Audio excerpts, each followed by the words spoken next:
उधर लकी की बात सुनते ही काशीनाथ जी ने रुस्तम डांगी को फोन लगा दिया था और इधर कोयल के दोस्त प्रशांत के पिताजी ने भी उसकी मदद करने की ठान ली थी।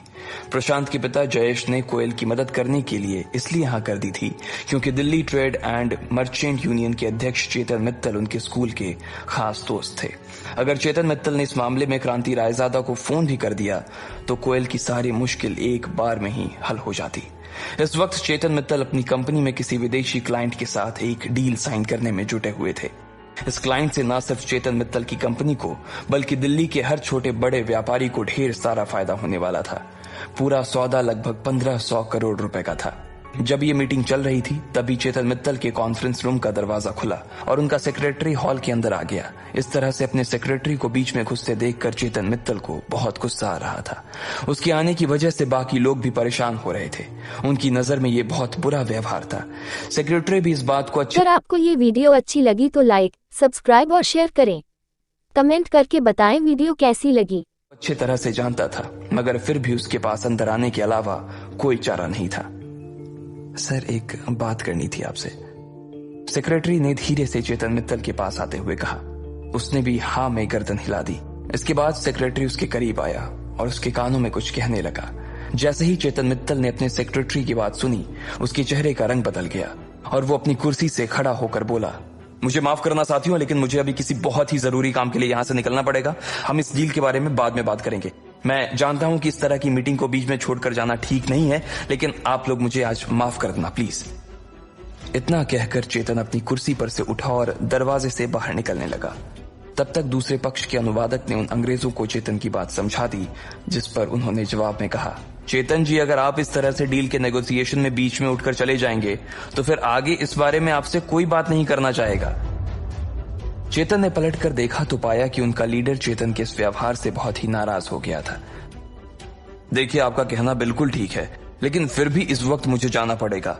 आगे जैसा आप लोगों को ठीक लगे, चेतन ने कहा और वहां से निकल गया।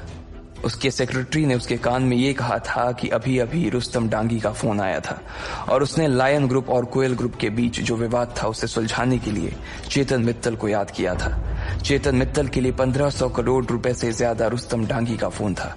वो एक बार के लिए अपने धंधे में नुकसान झेल सकता था, लेकिन वो रुस्तम डांगी की नाराजगी किसी भी कीमत पर नहीं झेल सकता था। अगर ऐसा होता ना तो सिर्फ उसे पैसों का नुकसान नहीं होता, बल्कि उसकी पूरी कंपनी और अध्यक्ष होने की उसकी जो छवि थी वो छवि एक बार में ही धूमिल हो जाती। इधर चेतन मित्तल सबसे नीचे माले पर पहुंच गया था और अपनी गाड़ी की ओर बढ़ता जा रहा था।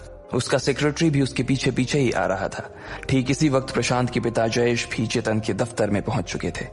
चेतन भाई, जयेश जी चेतन की ओर देखकर मुस्कुराए और उसकी ओर बढ़ने लगे। उन्हें इस बात का पूरा भरोसा था कि चेतन उनकी इस मामले में कुछ मदद कर सकता था, लेकिन चेतन ने उसकी तरफ मुड़कर भी नहीं देखा और ना ही उसकी बात को सुना। वो दरवाजे से सीधा बाहर निकल गया और अपनी गाड़ी में बैठ गया। इधर लकी भी लाल किले की दीवार पर आकर बैठ गया था। वहीं पास में एक चौपाटी थी जहां पर ढेर सारे लोग शाम के वक्त घूमने फिरने आया करते थे। लकी वहां आते जाते हुए लोगों को अकेला बैठकर देख रहा था। एक प्रेमी जोड़ा दीवार पर थोड़ी ही दूरी पर उसके पास बैठा हुआ था। वो दोनों एक ही आइसक्रीम को बारी बारी से खा रहे थे। लकी को उन्हें देखकर डिंपल के साथ बिताए वो सुहाने दिन याद आ रहे थे। लकी अक्सर उसके साथ खाना बनाता था और उसे यहीं लाल किले की दीवार पर बैठाकर खिलाता था। वो अपनी जेब से थोड़ा थोड़ा पैसा बचाकर उसे आइसक्रीम भी खिलाता था। डिंपल के साथ गुजरा उसका वक्त इतनी जल्दी गुजर जाएगा, उसे इस बात की उम्मीद नहीं थी। भले ही उसे अपने आप पर यह शक था कि वो परीक्षा में पास कर पाएगा या नहीं, लेकिन उसे कभी ये शक नहीं था कि वो और डिंपल एक दूसरे से अलग हो जाएंगे। उन दोनों ने इस दीवार पर बैठकर कितने सारे वादे किए थे। कितनी ही बार डिंपल अपना सिर उसकी गोदी में रखकर यहाँ से लाल किले की मीनार को देखा करती थी। उसे उम्मीद ही नहीं थी कि ये रातों रात इतनी बदल जाएगी। डिंपल उसके लिए उस मीनार जैसी हो गई थी जिसे अब वो सिर्फ देख सकता था, छू नहीं सकता था। जब लकी अपने इन सब ख्यालों में खोया हुआ था, ठीक उसी वक्त फिर से उसके फोन की घंटी बजी। लकी ने देखा ये भूमिका का फोन था। उसका फोन देखते ही लकी उदास हो गया था। सिर्फ डिंपल ही नहीं बल्कि भूमिका भी उन लड़कियों में से थी जो उसके सीधेपन का बहुत फायदा उठाती थी। वो कॉलेज की चीयर लीडर टीम की लीडर थी। लकी भी उस टीम का अभी तक एक हिस्सा था। भले ही उस टीम में सभी लड़कियां थी, लेकिन कपड़े उठाने, सामान उठाने, बाजार कुछ ले जाने का सारा काम लकी ही देखता था। वो लड़कियां थी और इसलिए वो ये सब काम नहीं कर सकती थी। इसलिए लकी इन सब चीजों के लिए उनका असिस्टेंट बन गया था। हेलो लकी, अभी के अभी लाल मैदान में आओ, उधर से भूमिका ने कहा। हाँ पर क्या हुआ, लकी ने पूछा। ज्यादा सवाल जवाब मत करो, जो कह रही हूं वो करो। वैसे भी यहां मेरा दिमाग खाने वाले बहुत से लोग मेरे सिर पर बैठे हुए हैं, भूमिका ने कहा और बिना लकी की बात सुने ही फोन काट दिया। लकी को कभी कभी भूमिका के ऊपर हंसी आती थी। उसका दिमाग अक्सर गर्म ही रहता था और फिर भी उसे लीडर बना दिया गया था। ऐसे में तो वो और भी ज्यादा गर्म हो जाती थी, इसलिए लकी उसकी बातों का ज्यादा बुरा नहीं मानता था। यहां बैठकर डिंपल को याद करने से तो अच्छा है कि वहां चलकर कुछ काम ही किया जाए, लकी ने अपने आप से कहा और दीवार के नीचे कूद गया। इसके बाद उसने अपनी पैंट साफ की, अपना हाथ साफ किया और मैदान की ओर जाने के लिए निकल गया।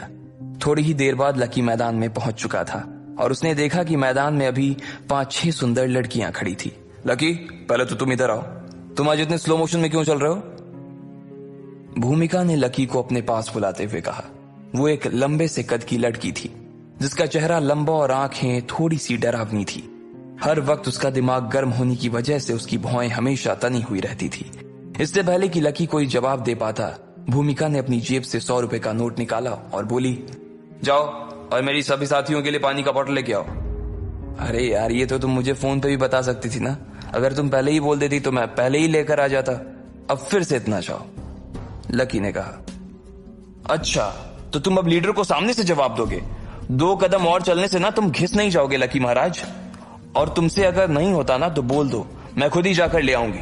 रिस्पॉन्सिबिलिटी नाम की कोई चीज होती है या नहीं होती है, भूमिका ने उसके सामने मुंह बनाते हुए कहा। लकी को लगता था कि भूमिका हमेशा गुस्से में ही रहती थी और वो सबसे ज्यादा अगर किसी के ऊपर बरसती थी तो वो लकी ही था।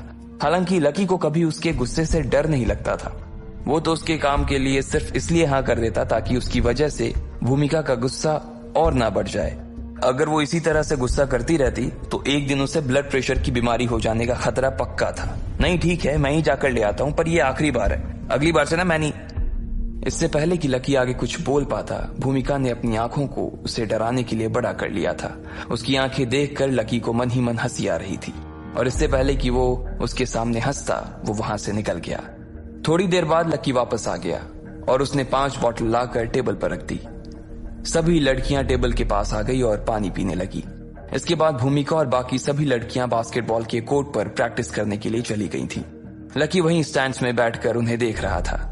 जब तक वो प्रैक्टिस करने वाली थी तब तक लकी को वहीं बैठना था। अगर बीच में उन्हें किसी चीज की जरूरत लगती तो लकी उन्हें वो सभी चीजें लाकर देने वाला था।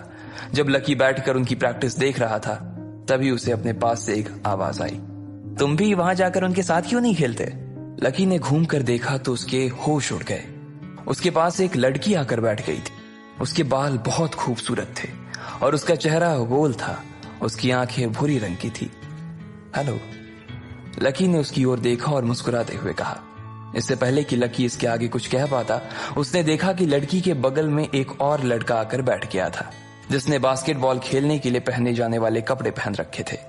उसने पहले लकी को देखा और फिर उस लड़की की ओर देखते हुए बोला, हेलो, मेरा नाम विक्रांत है, मैं बास्केटबॉल टीम से हूँ। मेरी फैमिली बिजनेस में है और अभी हम लोगों ने एक छोटी सी कंपनी खोली है जिसका एनुअल टर्नओवर 200 करोड़ रुपए का है, विक्रांत ने कहा और मुस्कुराते हुए उस लड़की की तरफ अपना हाथ बढ़ा दिया। लकी को इस बात पर हंसी आ गई थी कि विक्रांत ने आते ही अपने इंट्रोडक्शन में अपनी कंपनी का टर्नओवर बता दिया था। वो उस लड़की को भी उस तरह से देख रहा था जिस तरह से वो बाकी लड़कियों को देखता था। वो जितना ज्यादा लड़कियों को देखता था, लड़कियां भी उसे उतना ही देखती थी। विक्रांत दिखने में भी काफी हैंडसम था, इसलिए कोई भी लड़की उसे आसानी से भाव दे दिया करती थी। लेकिन इधर मामला अलग था। उस लड़की ने उसे और उसके हाथ को देख तो लिया था, लेकिन उससे मिलाने के लिए उसने अपना हाथ आगे नहीं बढ़ाया। उसने सिर्फ मुस्कुराते हुए उससे कहा, मेरा नाम अदिति है, मैं भूमिका की दोस्त हूँ। जब अदिति ने विक्रांत से अपना हाथ नहीं मिलाया तो विक्रांत थोड़ा सा झिझक गया और उसने अपना हाथ पीछे खींच लिया। फिर अपनी शर्म को छुपाने के लिए उसने अदिति की ओर उत्साह से मुस्कुराते हुए देखा और बोला, ओह अदिति, काफी अच्छा नाम है। भूमिका तो वैसे अभी प्रैक्टिस में बिजी है और उसे तो अभी थोड़ा टाइम भी लगेगा, इसलिए वो अभी तुमसे बात नहीं कर पाएगी। अगर तुम चाहो तो मैं तुम्हें वॉक पर ले जा सकता हूँ, मैं तुम्हें प्लेग्राउंड भी दिखा दूंगा और हम थोड़ी बातें भी कर लेंगे। You know, I just love talking to girls. Vikrant ने अपने बालों में हाथ फेरते हुए कहा, नहीं सॉरी, मैं यहीं ठीक हूँ। अदिति ने एक मुरझाई सी मुस्कान के साथ उसे देखा और कहा। अदिति की इस मुस्कान ने विक्रांत के लिए सारे दरवाजे मानो उसके मुंह पर ही बंद कर दिए थे। वो शर्मिंदा तो बहुत महसूस कर रहा था, पर फिर भी अदिति इतनी सुंदर थी कि वो उसे अपने हाथ से यूं ही जाने नहीं देना चाहता था। वो चाहता था कि अदिति उसके साथ टहलने जाए, लेकिन इससे पहले कि वो अदिति को मना कर पाता, उसकी टीम के किसी साथी ने उसे बुला लिया और बीच में ही उसे जाना पड़ा। जैसे ही विक्रांत उन दोनों के बीच से उठकर निकला, अदिति लकी की तरफ घूमी और उससे पूछा, तुम्हारा नाम क्या है? लकी। लकी ने बहुत ही फीका सा जवाब दिया। असल में जिस तरह से अदिति उसे देख रही थी, लकी उसे देखता ही रह गया था। इतने प्यार से तो शायद कभी डिम्पल ने भी उसे नहीं देखा था। उसकी बड़ी बड़ी आंखों में लकी को अपने लिए थोड़ी सी भी खिन्न नजर नहीं आ रही थी। न ही उसे ऐसा लग रहा था कि अदिति को उसके पास बैठने में किसी तरह का पछतावा हो रहा था। अदिति की नजरों में लकी के लिए कोई दया या भाव भी नहीं था। लकी देख पा रहा था कि वो जैसा था, अदिति उसे वैसे ही एक्सेप्ट कर रही थी। जब लकी को इन सब चीजों का भान हुआ तो ना चाहते हुए भी उसके चेहरे पर अदिति के लिए एक मुस्कान आ गई। अब इससे पहले कि इन दोनों के बीच कोई बात आगे हो पाती, भूमिका उन दोनों के बीच में आ गई। अदिति, तू यहां क्यों बैठी हुई है? भूमिका ने कहा। इससे पहले कि अदिति अपनी ओर से कुछ कह पाती, भूमिका ने लकी को वहां से उठने का इशारा किया और बोला, जाओ सबको पानी पिलाओ।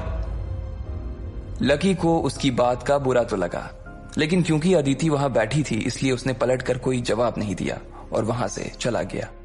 उधर जब लकी सब लड़कियों को पानी पिला रहा था, तब इधर सब लोग कोयल के कमरे में परेशान से घूम रहे थे।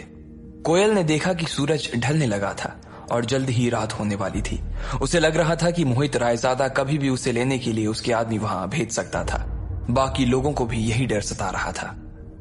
नहीं, मुझे नहीं जाना, मुझे बचा लो, मुझे नहीं जाना, कोयल ने अचानक ही चीखते हुए कहा।